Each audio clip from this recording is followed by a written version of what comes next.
Շարունակելով մեր նամակը Կորինթացիների, այսօր պետք է ուսումնասիրենք 15-րդ գլուխ 20-ից 28 համարները։ Եկեք մի անգամից կարդանք տեքստը ու շարունակենք։ Բայց հիմա Քրիստոսը մեռելներից հարություն է առել ննջեցյալների անդրանիկը։ Ուստի քանի որ մարդով եղավ մահը, մարդով եղավ նաև մեռելների հարությունը։ Որովհետև ինչպես Ադամով բոլորը մեռնում են, այնպես էլ Քրիստոսով բոլորը պիտի կենդանանան, բայց ամեն մեկն իր կարգով։ Առաջին պտուղը Քրիստոսը, հետո նրանք, որ Քրիստոսին են, նրա գալու ժամանակ, եւ հետո վերջը կգա, երբ նա թագավորությունը կհանձնի Աստծուն եւ Հորը, երբ կործանած կլինի ամեն իշխանություն, ամեն հեղինակություն եւ ամեն զորություն, որովհետեւ նա պիտի թագավորի մինչեւ բոլոր թշնամիներին իր ոտքի տակ դնի, եւ վերջին թշնամին, որ պիտի կործանվի, մահն է, քանի որ նա ամեն բան ենթարկեց դնելով նրա ոտքերի տակ, բայց երբ ասում է, թե ամեն բան ենթարկված է նրան, պարզ է բացի նրանից, ով ամեն բան ենթարկեց նրան։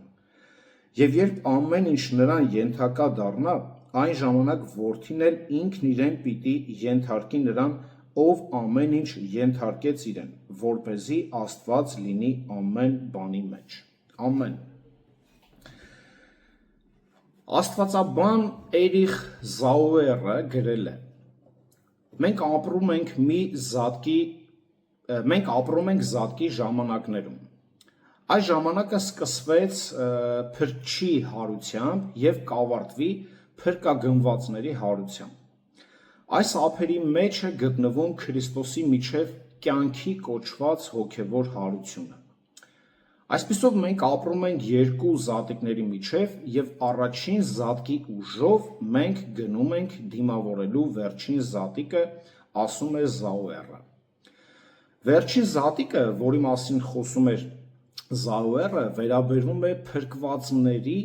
մարմնական հարությանը։ Սուրբ Գիրքը խոսում է արդարների այս հարության մասին, անվանելով այն վերջին հարությունը։ Եկեք Հայտնության 20-րդ գլուխ 6-րդ համարը կարդանք, այսպես է ասում. Երանելի ու սուրբ է նա, ով առաջին հարության մեջ բաժին ունի, սրանց վրա երկրորդ մահը իշխանություն չունի, այլ նրանք Աստծո եւ Քրիստոսի քահանաներն են լինելու եւ նրա հետ 1000 տարի թագավորելու են։ Նաև առաջի Թեսաղոնիկեցիների 4 գլուխ 13-ից 18 համարն է ասում, եւ կուզեմ կարդամ երկրորդ Կորինթացիների 5-րդ գլուխ 1-ից 5 համարները։ Քանի որ մենք գիտենք, որ եթե մեր այս վրանի երկրային տունը քանդվի, մենք Աստծուց մի այլ շինություն ունենք, անձեռակերտ եւ հավիտենական տուն երկնքում։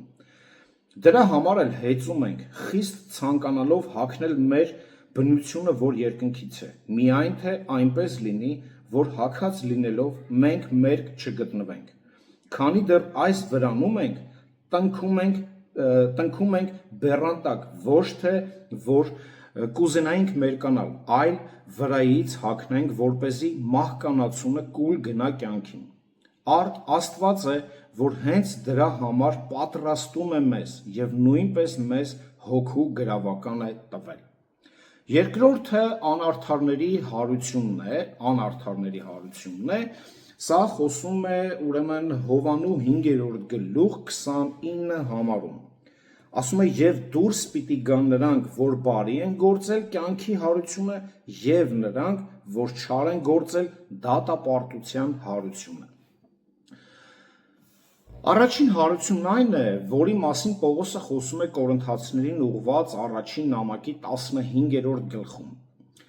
Առաքյալը հիշեցրեց Կորինթացիներին, որ նրանք արդեն հավատացել են Քրիստոսի հարությանը 1-ից մինչև 11 համարներում, եւ որ դրանից տրամաբանորեն բխում էր իրենց սեփական հարությունը եւ բոլոր սրբերի հարությունը հավատալու անհրաժեշտությունը։ Միևնույն ժամանակ Պողոսը թվարկեց 7 անհեթեթ եւ տխուր հետևանքներ, որոնք կառաջանային հարության բացակայությունից։ Դա մեր անցած քարոզն էր 12-ից 19 համարում։ Անցնելով 20-ից 28 համարներին Պողոսը դիտարկում է արդարների հարության 3 կողմերը. փրկիչը, երկրորդը փրկագնվածները, երրորդը վերականգնումը։ Առաջին եւ երկրորդ կողմերը կենտրոնանում են Քրիստոսի վրա, երկրորդը հավատացյալների։ Մեր գլխավոր միտքը հետևյալն է. Քրիստոսի հարությունը բոլոր հավատացյալների հարության ապագա նշանն է։ Առաջինը նա խոսում է փրկչի մասին 20-ից 22 համարներում։ Պողոսը սկսում է Քրիստոսի հարության ճշմարտությունը վերահաստատելով, բայց Քրիստոսը հարություն է առել մեռելներից։ Մի ճշմարտություն, որը ժողովուրդն արդեն ընդունել էր եւ հավատացել էր դրան։ Բայց հիշում են, կար խնդիր, որ նրանք չէին հավատում իրենց հարությանը։ Քրիստոսը դարձավ առաջնեկը ոչ թե իր հարությունից հետո, այլ իր հարության պահին, իր հարության հենց փաստի միջոցով։ Նրա հարությունը նրան դարձրեց բոլոր հարություն առնողներից առաջինը։ Տեսեք, հունձից առաջ 5 կտակարանում, հունձից առաջ իսրայելացիները պարտավոր էին հացահատկի առաջին խուրձը բերել քահանայի մոտ որպես տիրոջ ընծա, դրանով ցույց տալով, որ ամբողջ բերքը պատկանում է Աստծուն։ Ղևտացիների 23-րդ գլուխ 10 համարը այսպես է գրում. «Խոսիր Իսրայելի որդիների հետ ու ասա նրանց. երբ որ մտնեք այն երկիրը, որ ձեզ եմ տալու, ու հնձեք նրա հունձը, ձեր հունձքից մի երեխայրի խուրձ բերեք քահանայի մոտ, եւ նա տիրոջ առջև տարու բերելով թող մատուցի խուրձը»։ Հունձը չէր կարող սկսվել, մինչև առաջին խուրձը չբերվեն։ Այսինքն, եթե հունձը հասել է, պետք է մի խուրձ տարվեր քահանայի մոտ, քահանան պետք է ներկայացներ Աստծուն, որ դրանից հետո նոր կարողանային հնձել իրենց բերքը։ Սա է Պողոսի կողմից օգտագործված փոխաբերության իմաստը։ Քրիստոսի հարությունը մեռած հավատացյալների հարության ապագա հունձի առաջին խուրձն էր։ Իր մահով եւ հարությամբ Քրիստոսը իրեն զոհաբերեց հորը մեր փոխարեն։ Սակայն առաջին խուրձի կամ առաջին պտուղների նշանակությունը կայանում էր ոչ միայն ամբողջ բերքահավաքի նախորդի մեջ, այլև նրանում, որ այն ապագա բերքահավաքի առաջին մասն էր։ Հետևաբար այն փաստը, որ Քրիստոսը առաջնեկն էր, ցույց է տալիս, որ պետք է հաջորդի եւս մեկ բան, այն է բերքահավաքի մնացած մասը։ Այլ կերպ ասած, Քրիստոսի հարությունը չի կարող առանձնացվել մեր հարությունից։ Նրա հարությունը պահանջում էր մեր հարությունը, քանի որ նրա հարությունը Աստծո կողմից փրկագնվածների ավելի մեծ հարության միայն մի մասն էր։ Նախ նա պետք է հարություն առներ։ Հարությունը, որի մասին Պողոսը խոսում է այստեղ, հավերժական հարությունն է։ Հին եւ նոր կտակարանները պատմում են մարդկանց մասին, ովքեր մահացել են եւ հրաշքով կյանքի են կոչվել։ Օրինակ, երբ Եղիսեն կենդանացնում է Սունամացի կնոջ երեխային։ Թագավորաց 4-րդ գլխում մենք տեսնում ենք հենց այդ հարության, կենդանության մասին։ 4-րդ գլուխ 34-ից 36 համարներում ասում է. Ապա ելավ Եղիսեն, Սունամացի կնոջ երեխան մահացել էր։ Ապա ելավ, պառկեց երեխայի վրա եւ իր բերանը նրա բերանի վրա ու իր ոտքերը նրա ոտքերի վրա ու իր թաթերը նրա թաթերի վրա դրեց եւ նրա վրա ձգվեց եւ երեխայի մարմինը տաքացավ։ Այն ժամանակ վերադարձավ տան մեջ, այս ու այն կողմ պտտվեց ու նորից ելավ։ Նրա վրա ձգվեց եւ տղան 7 անգամ փոշտաց ու աչքերը բացվեց։ Եվ Գեզեին կանչեց եւ ասաց. կանչիր Սունամացի կնոջը, եւ կանչեց նրան։ Երբ կինը եկավ նրա մոտ, Եղիսեն նրան ասաց. վերցրու որդու։ Նա արդեն կենդանացել էր։ Նաև խոսում է Ղուկաս 7-րդ գլուխ 15 համարում, Հովհաննես 11-րդ գլուխ 14 համարում, հա, Ղազարոսի հարության մասին, կա նաև այլ փաստեր, պատմություններ, մենք տեսնում ենք նորից 5 կտակարանում։ Սակայն այս բոլոր մարդիկ կրկին մահացան։ Այս բոլոր մարդիկ, ովքեր որ հարություն են առել, կրկին մահացան։ Նույնիսկ նրանք, ում Հիսուսը հարություն տվեց։ Նայոմի այրի կնոջ որդին, Հայրոսի դուստրը, Ղազարոսը, կրկին այս մարդիկ մահացան։ Բայց Քրիստոսը ինքը առաջինն էր, ով հարություն առավ, որպեսզի այլևս չմահանա։ Ինչպես 15-րդ գլուխ մեր տեքստը կարող եք ուշադիր նայել 6-րդ համարում, 18 համարում, կամ Մատթեոս ավետարանի 27-52-ում, Գործք առաքելոց 7-րդ գլուխ 60 համարում մեռածները, այս մարդիկ, ովքեր որ մահացել են, այս մեռածները այն արդարներն են, որոնց հոգիները հեռացել են մարմնից, Տիրոջ հետ բնակվելու համար։ Բայց նրանց մարմինները մնում են գերեզմանում, սպասելով վերականգնմանը եւ հարությանը։ Քրիստոսի որպես մարդու միջոցով մեռելների հարությունը կգա,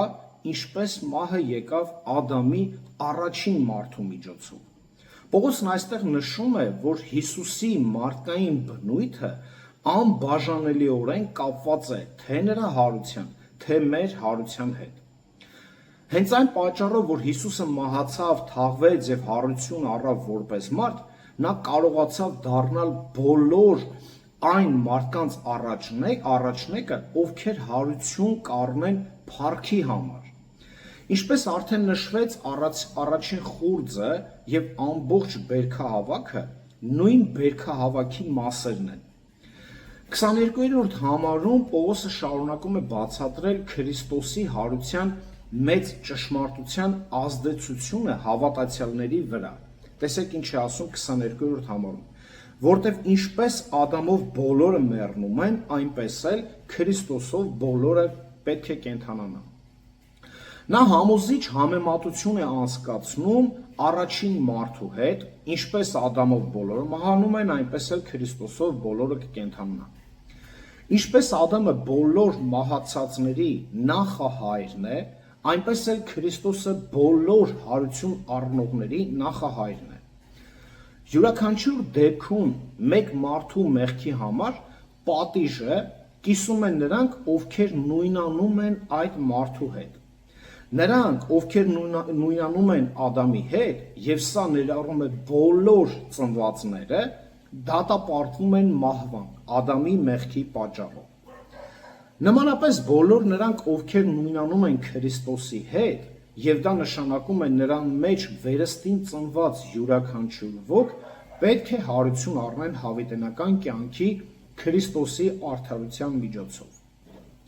Ադամի մեջ բոլորը ժառանգել են մեղավոր բնույթ, ուստի բոլորն էլ մահանում են։ Քրիստոսի մեջ բոլոր նրանք, ովքեր հավատում են նրան, ժառանգել են հավիտենական կյանք եւ կկենդանանան թե հոգով, թե մարմնով։ Ինչ է ասում Հռոմեացիների 5:19։ Ինչպես մեկ մարդու անհնազանդությամբ շատերը մեղավոր դարձան, այնպես էլ մեկ մարդու անհնազանդությամբ շատերը արդար կլինեն։ 22-րդ համարում նշված երկու բոլոր դերանունները, Ադամով բոլորը, Քրիստոսով բոլորը, չնայած նույն են, բայց չեն կարող հավասարվել։ Մենք սա գիտենք Սուրբ գրքի բազմաթիվ այլ հատվածներից։ Այս բոլորը պետք է մահանան, բացառությամբ նրանք, ովքեր պետք է հափշտակվեն, կամ արդեն հափշտակվել են, օրինակ Ենովքը եւ Եղիան, նրանք հափշտակվել են, նրանք չեն մահացել։ Բայց երկրորդ բոլորը, որը գրված է, դա Քրիստոսին հավատացողներն են։ Ադամի մեջ լինել նշանակում է պարզապես մարդ լինել, մեկ անգամ ծնվել։ Քրիստոսի մեջ լինել նշանակում է ունենալ հավիտենական կյանք, վերստին ծնվել։ Որպես Ադամի բնական սերունդներ, ժառանգելով նրա մեղքը, բոլորը մահանում են։ Քրիստոսից գերբնական ծագման միջոցով, ժառանգելով նրա արդարությունը, բոլորը կկենդանանան։ Թեև երկու դեպքում էլ ժառանգությունը վերաբերվում է եւ մարմնին եւ հոգուն, այստեղ Պողոսը հիմնականում շեշտում է մարմնական ժառանգությունը։ Ադամի մեղքի պատճառով մարդը մահացավ հոգևորապես եւ պետք է մահանա մարմնապես։ Նմանապես Քրիստոսի միջոցով հավատացյալներին տրվում է հոգևոր կյանք արդեն եւ նրանք կկենդանանան մարմնապես։ Մենք արդեն ունենք, ճիշտ է, հոգևոր կյանքը, քանի որ հավատացել ենք Քրիստոսին։ Հիմա մնում է մեր մարմնական հարությունը։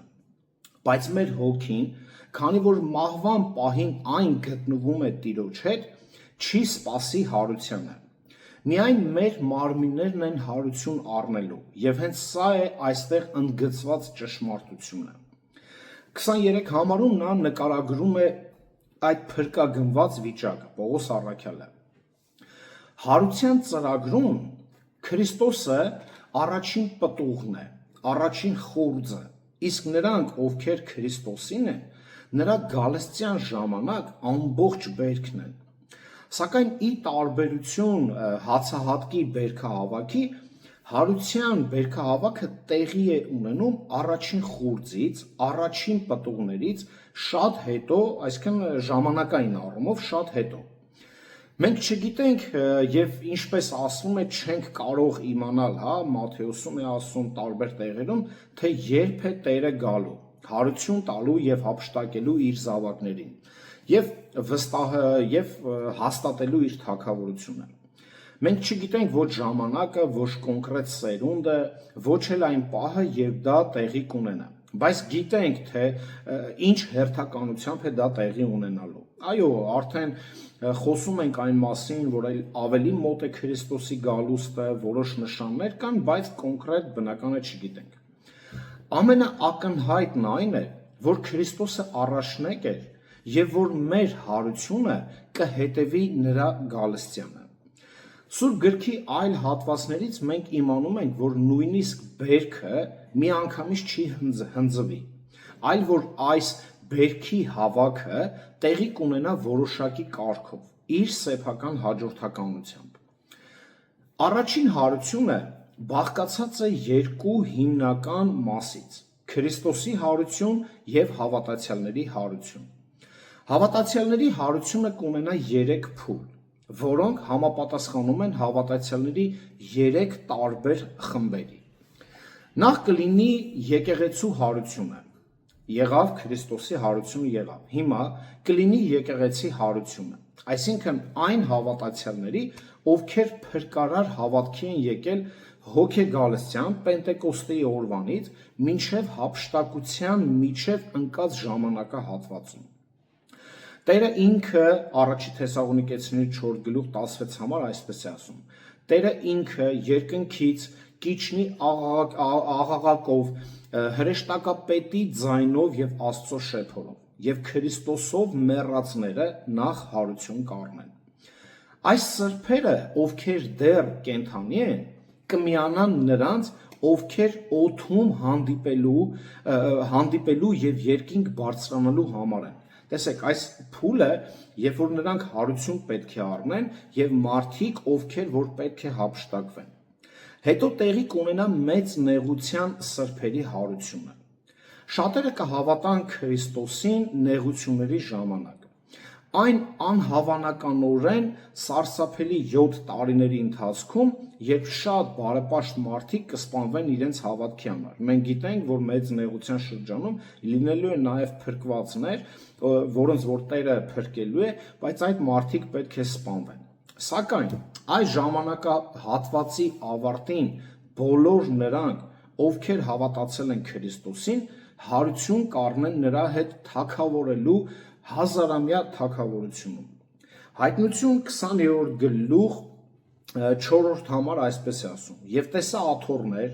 ու նստեցին դրանց վրա, եւ նրանց դատավորություն տրվեց, նաեւ Հիսուսի վկայություն ու Աստծո խոսքի համար գլխատվածների հոգիներ տեսա,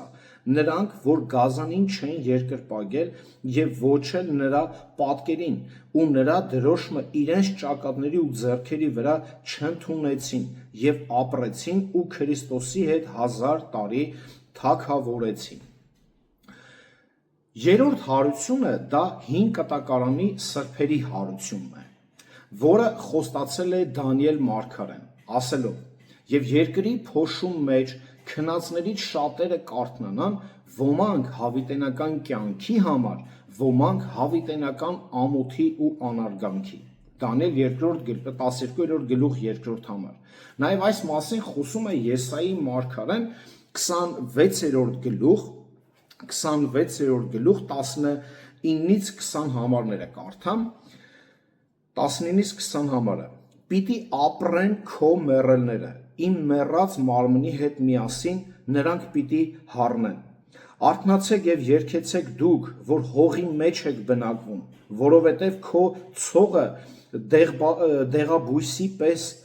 դեղաբույսի ցողի պես է, եւ երկիրը դուրս պիտի գցի մեռածներին»։ Սրանք արդեն խոսում է այդ անհավատների մասին։ «Եվ իմ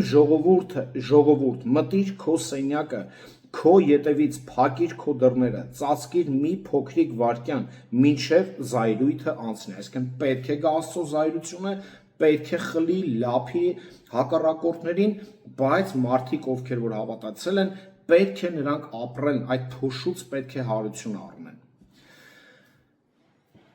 Այս հարությունը կարծում եմ տեղի կունենա մեծ նեղության սրբերի հարության հետ միաժամանակ, ինչու, որտեղ իրար հետ է գրում թե Դանիելը, թե Եսային։ Դրանից հետո հազարամյա թագավորության ընթացքում հարություն կկատարվի անհրաժեշտության դեպքում նրանց համար, ովքեր կմահանան այս ժամանակահատվածում։ Հետաքրքիր է պատկերացնել, որ այս մարդիկ կարող են հարություն առնել մահից անմիջապես հետո, ուստի թաղում անհրաժեշտ չի լինի։ Այսինքն հազարամյա թագավորության ընթացքում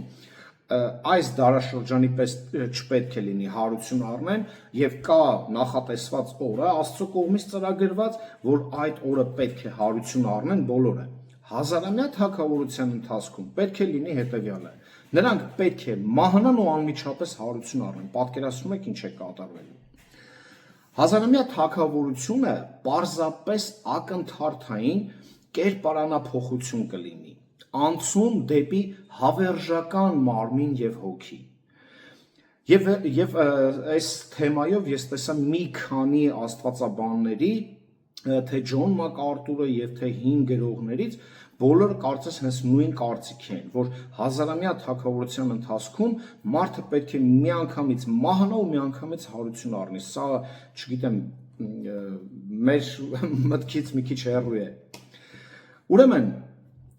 եւ վերջապես տեղի կունենա չարերի, այսինքն անհավատների հարությունը, որոնք Քրիստոսի հազարամյա թագավորության վերջում հարություն կառնեն հավիտենական տանջանքների դատապարտության համար։ Հովհաննես 5-րդ գլուխ 29 համարը կարդացինք արդեն։ Փրկվածները հարություն կառնեն հավիտենական կյանքի,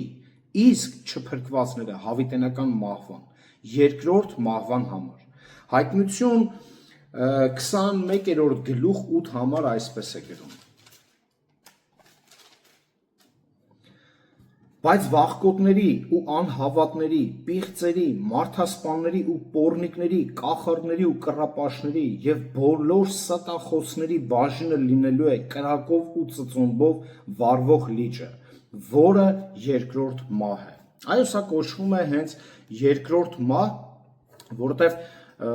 շատերը այսօր մենք գիտենք, որ խոսում ենք երկրորդ մահվան հետ ընդհանրապես գաղափար չունեն։ Ինչ է կոչվում երկրորդ մահ, ինչի ես պետք է տանջվեմ։ Սա, այսինքն այս գիտելիքները մենք տեսնում ենք, որ այսօր մեր չակերտավոր քրիստոնյա ազգի մեջ բացակայում են։ Ինչևէ, երրորդը նա խոսում է փրկագնման մասին, փրկագնումը 24-ից 28 համարներում։ Սա հենց մեր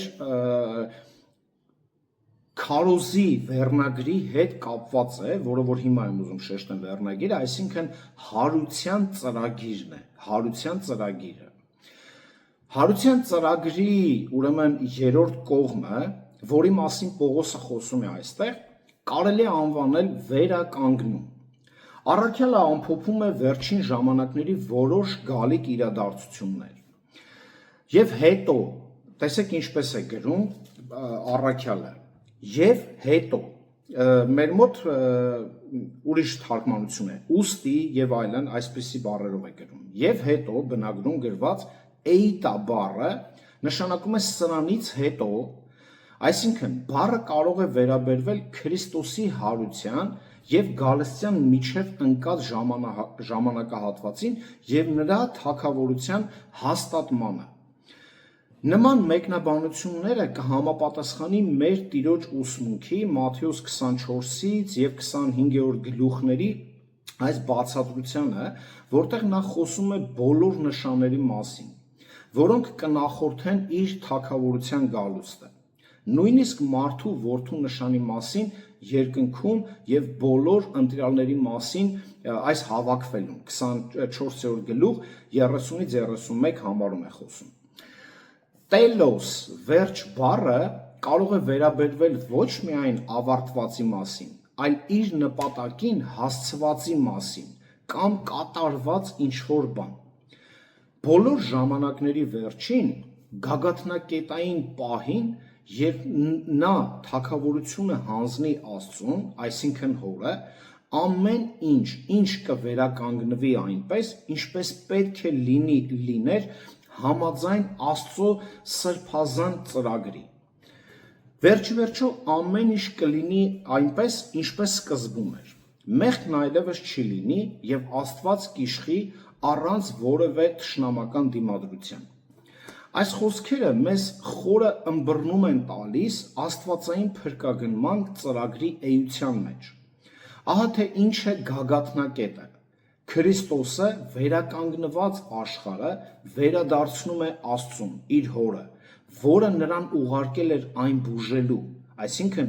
Աստված հենց ծրագիրը, որ կազմել էր, Քրիստոսին ուղարկել էր այդ նպատակով։ Քրիստոսի վերջնական նպատակը կլինի հավիտյան նվաճել Աստծո յուրաքանչյուր թշնամու, Աստծուն դիմադրող յուրաքանչյուր կառավարության, յուրաքանչյուր իշխանության եւ զորության։ Նրանք բոլորը կվերանան ընդմիշտ, որպեսզի երբեք այլևս չհայտնվեն, երբեք չհակասեն Աստծուն, երբեք չխաբեն, չմոլորեցնեն նրա ժողովրդին, երբեք չսպառնան նրանց եւ երբեք որևէ վնաս չպատճառեն Աստծո արարչագործությանը։ Քրիստոսի այս վերջնական գործը աշխարհը Հորը վերադարձնելը կիրականացվի 1000 տարվա ընթացքում, Քրիստոսի երկրի վրա գահակալության ընթացքում։ Սա ոչ թե պետք է լինի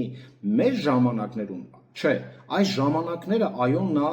վերահսկում է հասցնելով, տանելով դեպի այդ հազարամյա թագավորությունը։ Սա վառ եւ հզոր կերպով պատկերված է հենց Հայտնության գրքի 5-րդ գլխից մինչև 20-րդ գլուխը։ Քրիստոսը կվերադարձնի իր ստեղծած երկիրը, որը իրավմամբ իրենն է։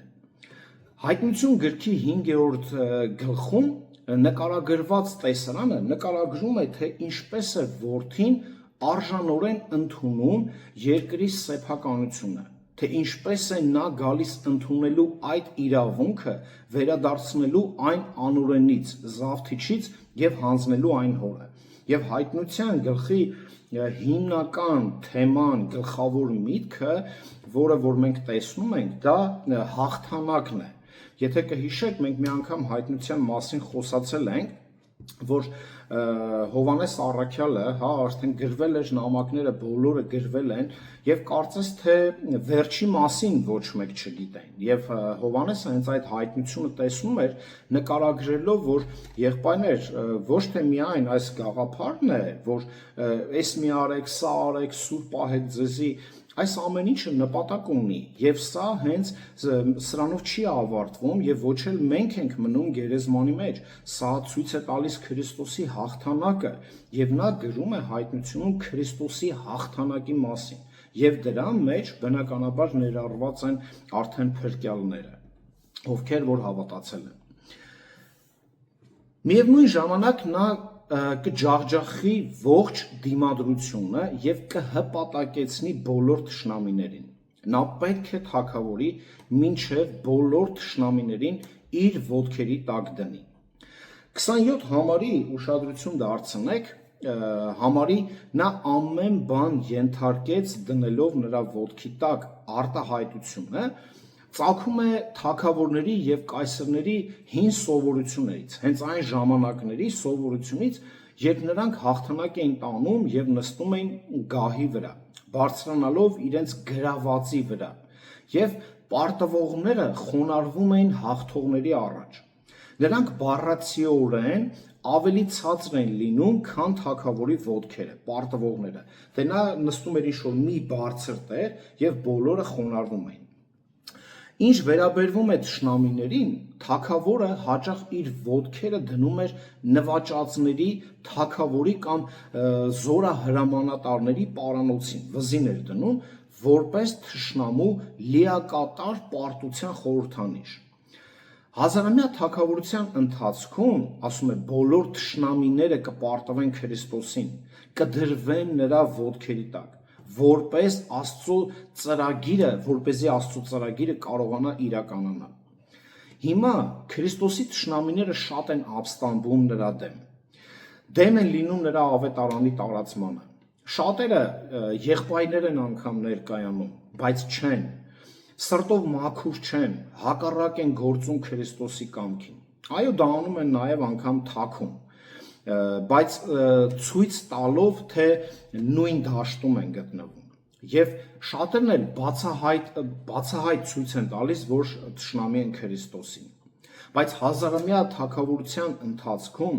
ոչ ոք չի համարձակվի թե թաքուն, թե բացահայտորեն ապստամբել Քրիստոսի դեմ։ Բայց այդ ապստամբությունը դեռ կմնա թշնամիների սրտերում։ Քանի որ նրա թշնամիները կամավոր չեն հնազանդվի Քրիստոսին, ստիպված կլինի կառավարել նրանց երկաթե գավազանով։ Այո, նրանք չեն հնազանդվի եւ այդպես էլ պետք է լինի, Քրիստոսը պետք է կառավարի նրանց գավազանով երկաթե, որը ցույց է տալիս Հայտնություն 19-րդ գլուխ 15 համարում։ Եվ սա բնականաբար խոսում է արդեն պատժի, հավիտենական պատժի մասին։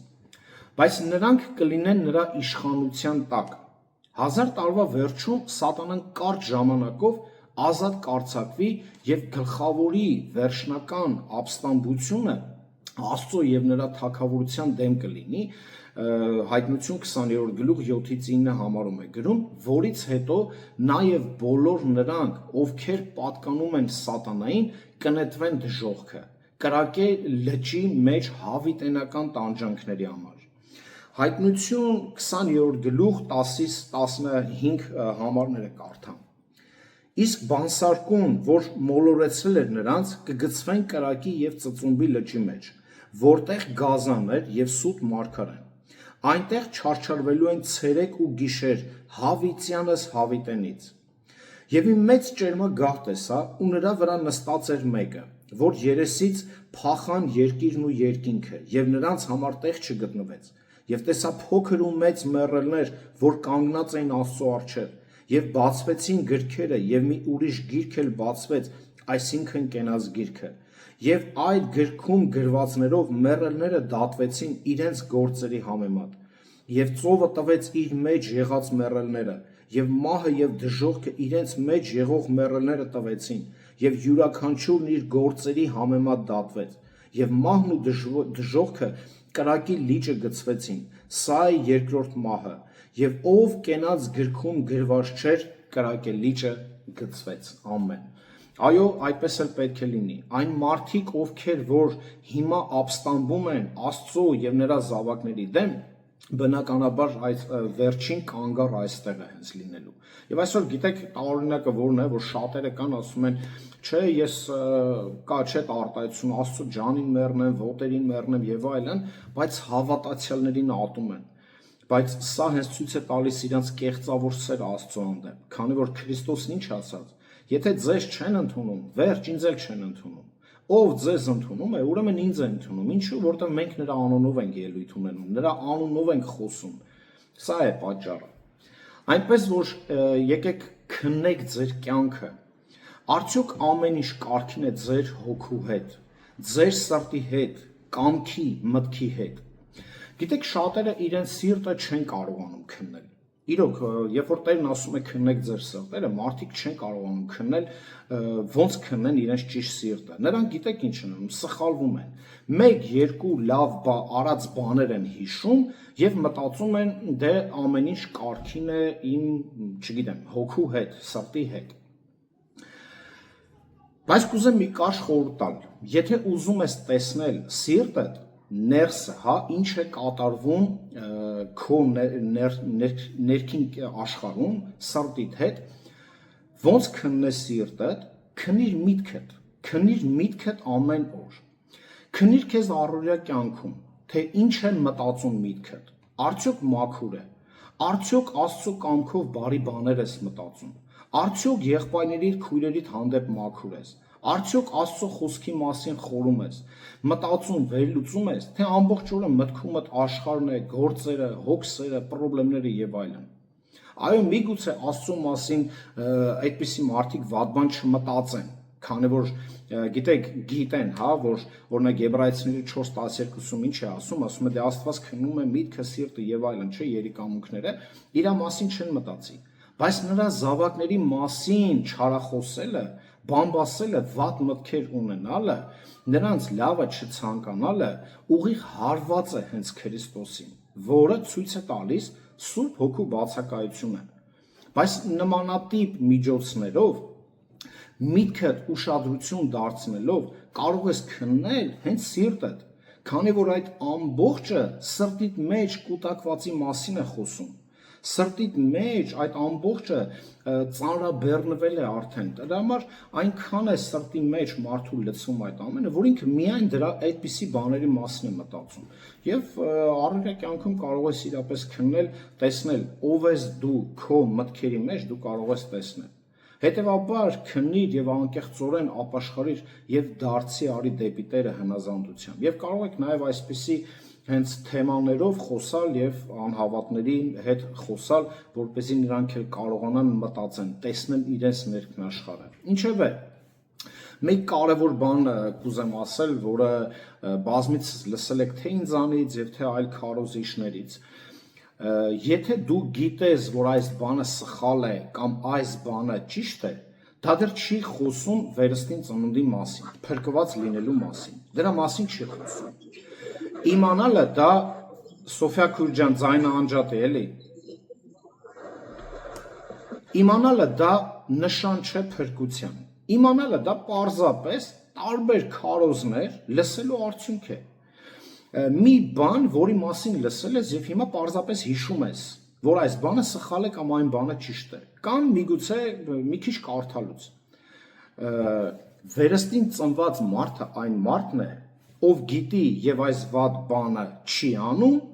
եւ անում է չի անում այն բանը, որը որ չար է, կամ գիտի, որ այս բանը բարի է եւ անում է։ Այսինքն այս բաների մասին մտածեք, այն ինչ որ անում է Տերը, պատվիրում է, նա անում է։ Չեմ ուզում այս թեմայով խոսանք, չշեղվենք։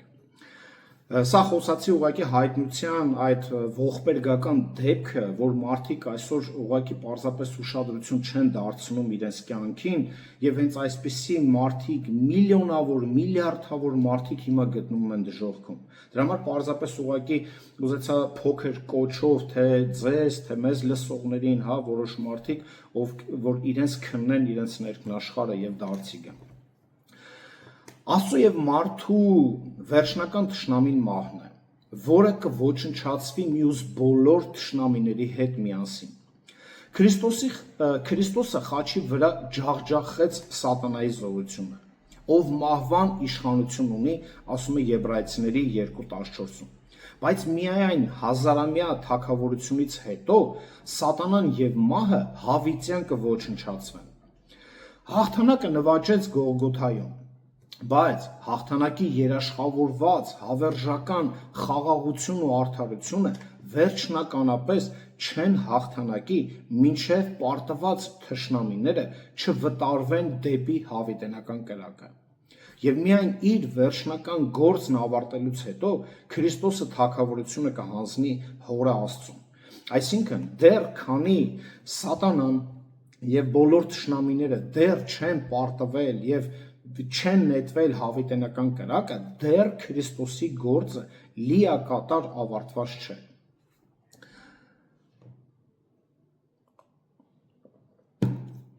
իր վրա վերցնելով հոր համաձայնությունը, փրկելու աշխարհը, Քրիստոսի եկավ երկիր որպես մանուկ եւ ապրեց մարդկանց մեջ։ Նա սովորեցրեց, քարոզեց, բժշկեց եւ հրաշքներ գործեց։ Նա մահացավ, թաղվեց, հարություն առավ եւ համբարձվեց հոր մոտ, որը այժմ բարեխոսում է մեր բոլորի համար։ Եվ երբ նա վերադառնա, նա կպայքարի, կհաղթի, կիշխի, կդատի, եւ սա կլինի վերջին գործը,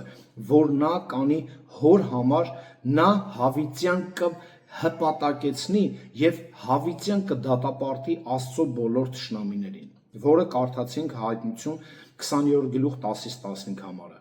Կվերստեղծի երկինքն ու երկիրը եւ վերջապես թագավորությունը կհանձնի Աստծուն հորը։ Արքայությունը, որը Քրիստոսը կհանձնի Աստծուն, կլինի բոլոր փրկվածների տեղը, ովքեր նրան հավատալով դարձել են հավիտենական արքայության հավիտենական ժառանգորդները։ Հաշվի առնելով Պողոսի այս գլխում բերած փաստարկը, պարզ է, թե ինչ է նա ուզում ասել։ Եթե հարություն չլիներ, չեն լինի ոչ ժառանգորդներ,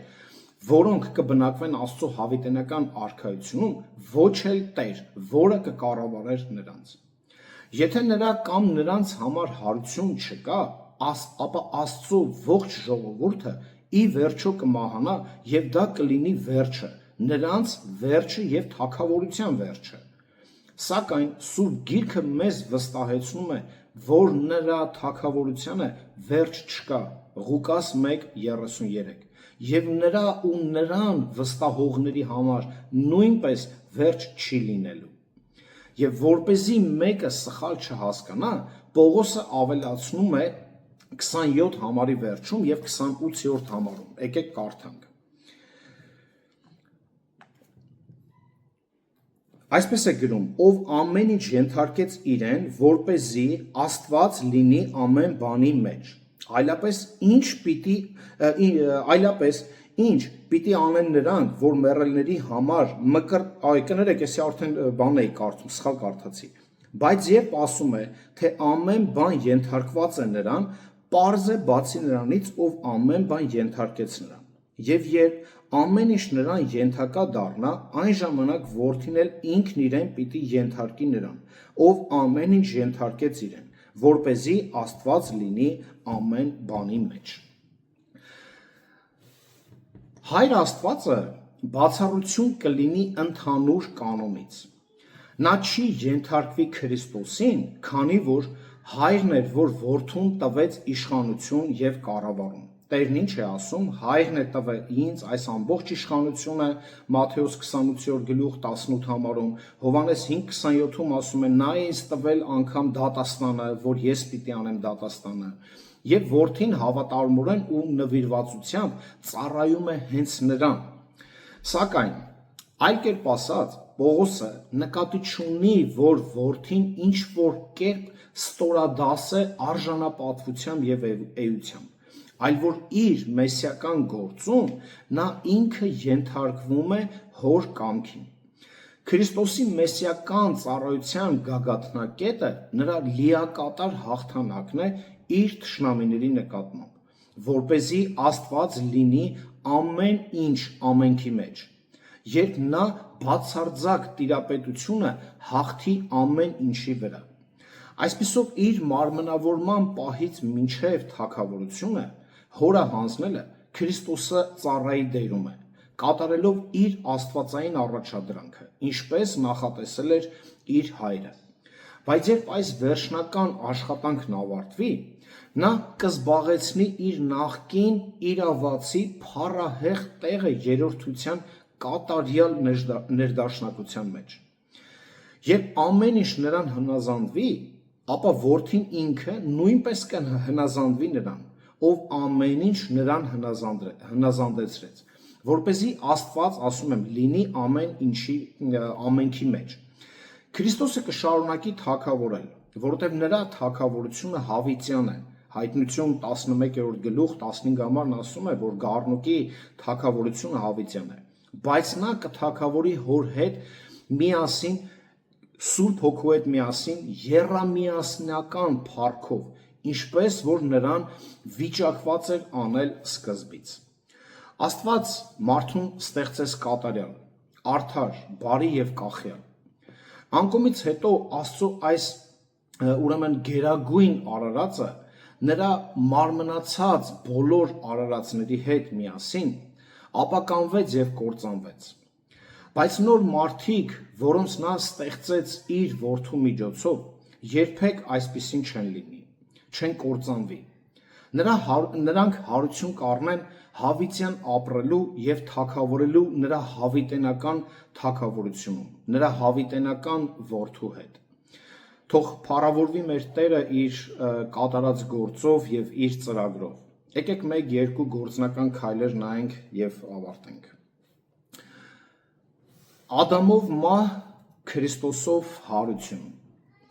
Հիշեք, որ աշխարհի բոլոր մարդիկ ժառանգել են Ադամից մահ։ Մահը անխուսափելի է բոլորի համար, բացառությամբ ասացինք հափշտակվողների։ Եվ եթե խոսում ենք ժառանգության մասին, այնպես չէ, որ Ադամի ժառանգության, այնպես չէ, որ մենք կամ դուք կապ չունենք դրա հետ, հա, մեղքի հետ, որտեղ Հռոմեացիների 6-րդ գլուխ 23 համարն ասում է մեղքի վարձքը մահն է։ Հետևաբար ցույց է տալիս, որ այն մարդիկ, ովքեր մահանում են, բոլորն էլ մեղավոր են, բոլորն էլ մեղք են գործում, այդ պատճառով էլ մահանում են։ Հետևաբար ինչ է մեզ սպասվում, որպեսզի մենք կարողանանք լիակատար ուղղակի հասկանալ։ Սա փաստում է, որ չկա արդար, չկա իսկ ոչ մեկը, որովհետև ասում է բոլորը մահանում են։ Հիմա եթե դու մեկ անգամ ես ծնվել, դու պետք է հասկանաս, որ դու երկու անգամ էլ մահանալու ես, այսպեսի խոսք կա, չէ՞, իսկ եթե երկու անգամ ես ծնվել, ուրեմն մեկ անգամ ես մահանալու։ Մենք պետք է ուղղակի կարողանանք գիտակցել ըստ Պողոսի խոսքերի, այո, որ բոլոր թշնամիները պարտվելու են։ Բոլոր նրանք, ովքեր այս կյանքում հիմա ներկա պահին, ովքեր Քրիստոսին հակառակ են գործում, ովքեր որ իր խոսքով չեն շարժվում, ովքեր իր պատվիրաններով չեն շարժվում, սա փաստում է, որ այդ մարդիկ Քրիստոսի կամ հավիտենական կյանքի հետ պարզապես կապ չունեցողներ են։ Այդ պատճառով, թե մենք, եթե մենք վերստին ծնունդ ունենք, ուրեմն պետք է մենք հորդորենք նաև մեր բարեկամներին, հարազատ ընկերներին, անծանոթներին, որպեսզի մարդիկ կարողանան այս ճշմարտությունները տարբերել եւ հասկանան, որ մահով չի ավարտվում, մահից հետո այդ կյանքը կա։ Եհովայի վկաներն են շատ ասում, չէ, հավատում ես մահից հետո կյանք կա։ Մենք պետք է հավատանք, հասկանանք, որ այս ճշմարտությունները իրապես բոլորը գրվել են մեր համար։ Ադամը մահ տարածեց, Քրիստոսը հարություն, կյանք բերեց։ Մտածիր քո մասին, թե ինչ է լինելու քեզ հետ մահից հետո։ Վստահ ես, որ երկինքը քո տունն է։ Վստահ ես, որ Տերը քեզ փրկել, սրբել, մաքրել, արդարացրել է։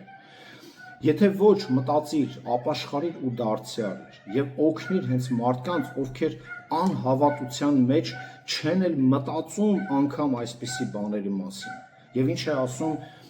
երկրորդ Կորինթացիների 4-րդ գլուխ, հենց 3-ից 4 համարը, որ Սատանան այս անհավատների աչքերը կուրացրել է, որպեսզի չտեսնեն ավետարանի լույսը։ Եվ եթե այս լույսը ծագել է քո մեջ, ուրեմն դու պետք է լինես այդ տարածողը, այդ լույսը սփռողը։ Տերն ինչ էր ասում։ Չես կարող լամպը վառել եւ դնել կառավաթի տակ, հա, մահճակալի տակ, այլ պետք է բարձր լինի, որ լուսավորի։ Եկեք լինենք պարզապես այդ լուսավորողները։